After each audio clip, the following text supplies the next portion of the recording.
जहां सूरज की किरणें तक ठीक से नहीं पहुंचती, वहां पहुंचता है कमांडो।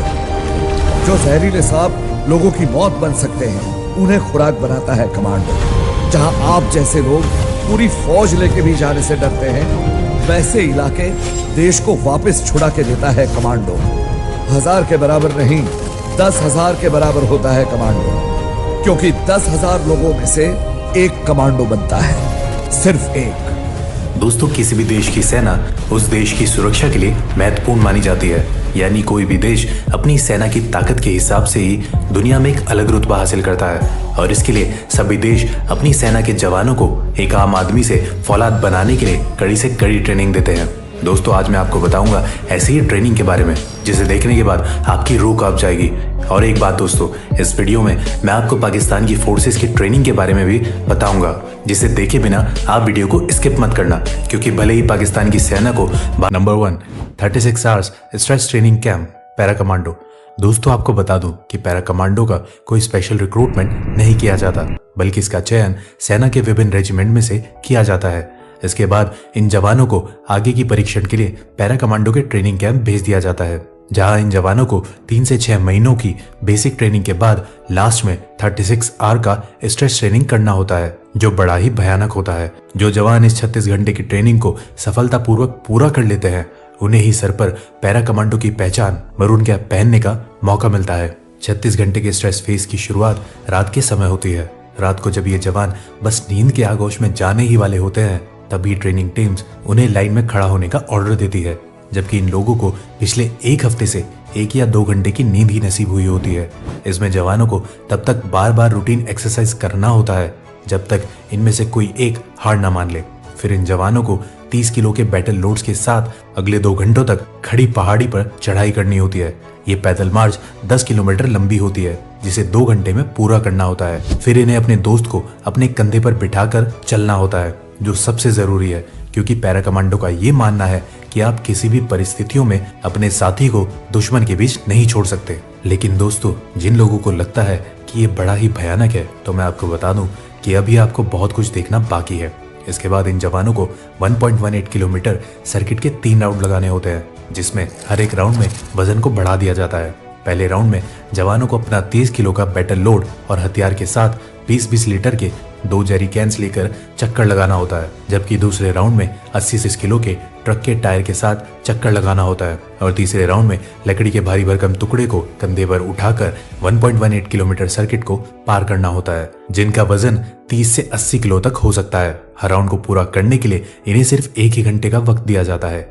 ट्रेनिंग के इस हिस्से को वेट शिफ्टिंग कहा जाता है, जिसे पूरा करने के बाद जवानों को 12 फुट गहरे पानी के टैंक में हाथ पैर बांधकर डाल दिया जाता है। इस टैंक का पानी बर्फ से भी ज्यादा ठंडा होता है। टैंक में ट्रेनर इन जवानों को उतनी ही ऑक्सीजन सांस के रूप में लेने देता है, जिससे वो जिंदा रह सके। जवानों को ऐसा परीक्षण इसलिए दिया जाता है ताकि वो मिशन के दौरान एक्सट्रीम स्ट्रेस को झेल सके। इस परीक्षण में असफल होने वाले जवानों का मरून कैप पहनने का सपना टूट जाता है। इस ट्रेनिंग के पूरा होते होते 14 घंटे का समय बीत चुका होता है, जिसके बाद इन्हें गटर के पानी की तरह दिखने वाले वाटर पीने को दिया जाता है, जो रियल में एक जूस होता है जिसमें डिहाइड्रेटेड सोल्यूशन मिला होता है। इन सारे शारीरिक ट्रेनिंग के पूरा होने के बाद इनकी ऑपरेशनल टेक्टिक्स और ऑब्जर्वेशन स्किल्स की जांच की जाती है, जो बहुत ही दबाव से भरा होता है। इस दौरान उन्हें उन चीजों के बारे में लिखना होता है जो उन्हें इस ट्रेनिंग के दौरान अब तक देखा है। इसे पूरा करने के बाद फिर इन जवानों का मेडिकल टेस्ट किया जाता है, जिसमें सफल होने वाले जवानों को आगे और 10 किलोमीटर लंबे पैदल मार्च के लिए भेज दिया जाता है। पैदल मार्च पूरा होने के बाद करीब 20 घंटे से भूखे इन जवानों को रूखा सूखा खाना दिया जाता है। खाना खाने के बाद कई जवानों को नींद आने लगती है और कई जवान सो भी जाते हैं, जिस वजह से उन जवानों का मरून कैप पहनने का सपना टूट जाता है। फिर बाकी जवानों को आगे 5 घंटे के लिए जंगल में छोड़ दिया जाता है, जिस दौरान इनके कॉम्बैक्ट स्किल की जांच की जाती है। उसके बाद कॉम्बैक्ट स्किल में सफल हुए जवानों को कीचड़ में उतार दिया जाता है। फिर उन्हें कीचड़ से सने अपने ड्रेसेस के साथ हथियारों के साथ दौड़ लगाना होता है, और इसी के साथ इन जवानों का 36 आवर्स स्ट्रेस ट्रेनिंग समाप्त होती है और सफल हुए जवानों के सर पर मरून कैप सजा दी जाती है। नंबर 2, people's liberation army training camp, China. दूसरे ताकतवर देशों की तरह ड्रैगन यानी चाइना के पीपल लिबरेशन आर्मी के जवानों को भी कठिन ट्रेनिंग के दौर से गुजरना होता है, लेकिन इनकी ट्रेनिंग का एक हिस्सा बाकी देशों से बिल्कुल अलग होता है। चीन के सैनिकों को ट्रेनिंग के दौरान जिंदगी और मौत का खेल खेलना पड़ता है। ट्रेनिंग के दौरान इन सैनिकों को बचपन के गेम पासिंग द पास की तरह जिंदा ग्रेनेड से खेलना पड़ता है। यह खेल तब तक चलता है जब तक आखिरी सैनिक उसे जमीन में फटने से पहले दबा ना दे। तो दोस्तों, क्या कहते हैं इस पागलपन के बारे में? Number 3, Gorkha boot camp. इस दुनिया में अगर किसी को मौत से डर नहीं लगता है तो वो है गोरखा रेजिमेंट के जवान। तभी तो भारत के पूर्व सेना अध्यक्ष रहे सैम मॉनिक शाह ने कहा था कि यदि कोई व्यक्ति कहता है कि उसे मरने से डर नहीं लगता तो वह या तो झूठा है या फिर गोरखा है। दोस्तों, इस रेजिमेंट के भरोसे तो अंग्रेजों ने सेकेंड वर्ल्ड वॉर में हिटलर से टक्कर ली थी। अपनी मिट्टी के लिए पलक झपकते ही जान कुर्बान करने को तैयार गोरखा जवानों की भर्ती के लिए हर साल बूट कैंप का आयोजन किया जाता है, जिसमें 10,000 से ज्यादा युवा शामिल होते हैं। और फिर इन हजारों युवाओं में से कुछ 100 जवानों को कई टेस्ट के बाद आगे की ट्रेनिंग के लिए चुना जाता है। ऐसा नहीं है कि जो युवा बूट कैंप में चुन लिए गए वो गोरखा रेजिमेंट का हिस्सा बन चुके हैं। बूट कैंप में चुने गए युवाओं को इसके बाद भी कई तरह के टेस्ट से होकर गुजरना होता है। चुने गए युवाओं को ट्रेनिंग से पहले 25 किलो वजन के साथ पहाड़ी जैसी चढ़ाई वाले इलाके में करीब 1 घंटे की रेस में सफल होना अनिवार्य है, तभी वो आगे की ट्रेनिंग के लिए चुने जाते हैं। रेस में सफल होने वाले जवानों को कुछ बेसिक ट्रेनिंग देने के बाद उन्हें आगे की ट्रेनिंग के लिए बेस कैंप भेज दिया जाता है, जहां से ये जवान दुश्मनों के लिए काल बनकर ही बाहर निकलते हैं। गोरखाओं के बारे में कहा जाता है कि गोरखा जब एक बार अपना खोखड़ी निकालता है तो वह अपने दुश्मनों का खून बहाए बिना मैदान में नहीं जाता। और अंत में अगर आप सोच रहे हैं कि गोरखा आर्मी सिर्फ भारतीय आर्मी में ही है तो आप गलत हैं।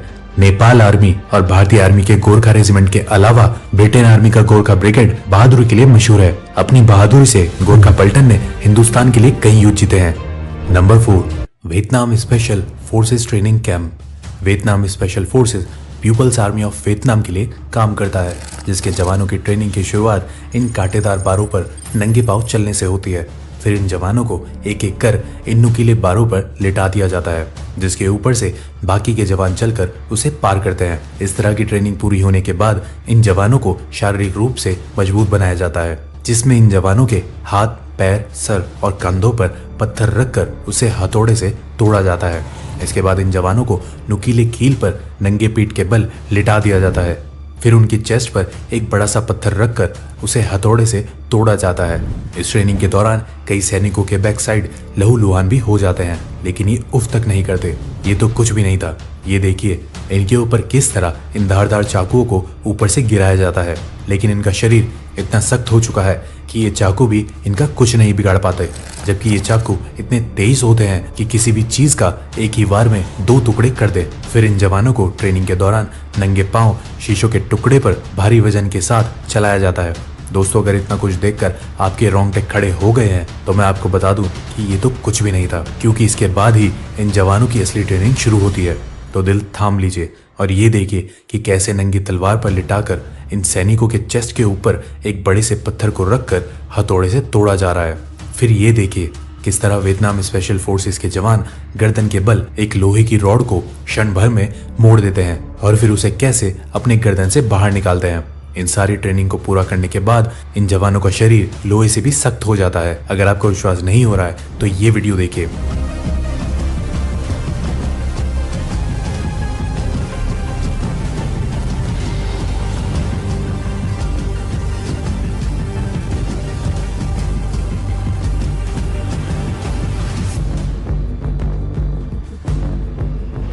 क्यों, अब यकीन हुआ? इसके अलावा वियतनाम स्पेशल फोर्सेस के जवानों को पानी के अंदर, माउंटेन हिल्स और जंगलों में लंबे समय तक सरवाइव करने के लिए कई तरह से प्रशिक्षित भी किया जाता है। फिर इन फौलादों को वियतनाम स्पेशल फोर्सेस में रिक्रूट कर लिया जाता है। Number 5, special service group SSG Pakistan. वैसे तो पाकिस्तान युद्ध क्षेत्र में हर बार भारत के हाथों पिटता ही रहा है, लेकिन आज हम बात करने वाले हैं पाकिस्तान के स्पेशल सर्विसेज ग्रुप यानी SSG की, जो पाकिस्तान की स्पेशल फोर्स है। दुनिया के बाकी देशों की स्पेशल फोर्स की ट्रेनिंग की तरह ही SSG के जवानों को भी कठिन ट्रेनिंग करनी पड़ती है। ट्रेनिंग की शुरुआत 12 घंटों में 36 मील और 50 मिनट में 5 मील की दौड़ के साथ होती है। फिर इन्हें कई तरह के हथियारों को चलाने की ट्रेनिंग दी जाती है। जब SSG के जवान हथियार चलाने में निपुण हो जाते हैं तो फिर इन्हें